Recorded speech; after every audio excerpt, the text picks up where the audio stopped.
মুসলিম বিশ্ব যখন আনন্দের সাথে ঈদ উদযাপন করছে, তখন গাজায় শোনা যাচ্ছে মৃত্যুর করুণ আর্তনাদ। পবিত্র ঈদুল আজহার দিনেও ফিলিস্তিনের গাজা উপত্যকায় বিমান হামলা চালিয়েছে ইসরায়েলের প্রতিরক্ষা বাহিনী IDF।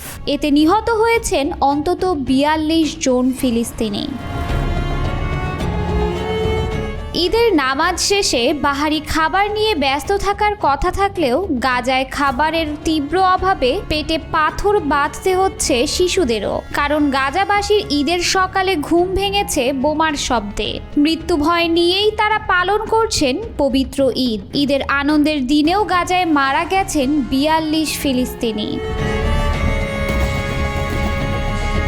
ঈদের দিনও গাজা হয়ে উঠেছে মৃত্যুপুরী। গাজার স্বাস্থ্য মন্ত্রণালয়ের এক কর্মকর্তার বরাত দিয়ে এ তথ্য নিশ্চিত করেছে কাতার ভিত্তিক সংবাদ মাধ্যম আল জাজিরা। এই ঈদে জামা জুতো অ্যাক্সেসরিজের ডিসকাউন্ট।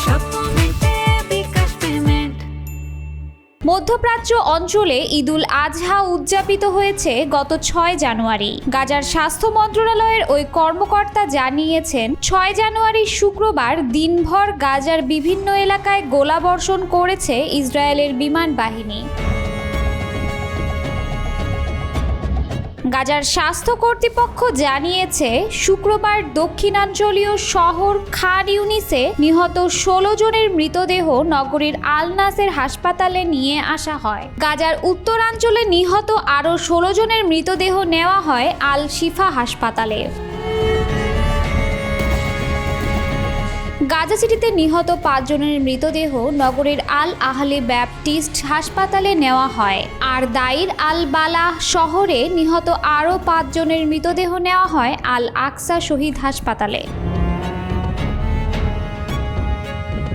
দাইর আল বালাহ থেকে আল জাজিরার সাংবাদিক তারেক আবু আজৌমো বলেন, গাজার ঈদ এমনই দেখা যাচ্ছে। তিনি জানান, এবছর গাজায় আনন্দের বদলে বোমা বর্ষণ, বাস্তুচ্যুতি ও প্রাণহানির মধ্য দিয়ে ঈদের দিনটি পার হচ্ছে।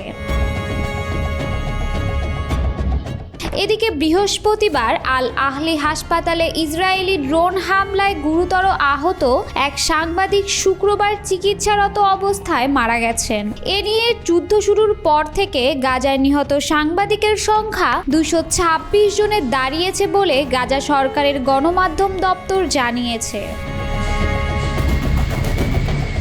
পৃথক ঘটনায় শুক্রবার সকালে গাজার খান ইউনিসে 4 জন ইসরায়েলি সেনা নিহত হয়েছেন। ইসরায়েলের সামরিক বাহিনী জানিয়েছে, বোমার ফাঁদ পাতা এক ভবনে প্রবেশ করার পর সেখানে বিস্ফোরণ ঘটে ভবনটি ধসে পড়ে। এতে 4 ইসরায়েলি সেনা নিহত ও আরও 5 জন আহত হন। 19 মাসের বেশি সময় ধরে গাজায় হামাস ও ইসরায়েলের মধ্যে যুদ্ধ চলছে। এতে এখন পর্যন্ত গাজায় নিহতের সংখ্যা 52,000 ছাড়িয়েছে। আহত হয়েছে লক্ষাধিক। সেই সঙ্গে ঘর ছাড়া হয়েছে লাখ লাখ ফিলিস্তিনি। 2023 সালের 7 অক্টোবর ইসরায়েলের ভূখণ্ডে ঢুকে অতর্কিত হামলা চালায় গাজা উপত্যকা নিয়ন্ত্রণকারী সশস্ত্র রাজনৈতিক গোষ্ঠী হামাসের যোদ্ধারা। এলোপাতাড়ি গুলি চালিয়ে 1200 জনকে হত্যার পাশাপাশি 251 জনকে জিম্মি হিসেবে ধরে নিয়ে যায় তারা।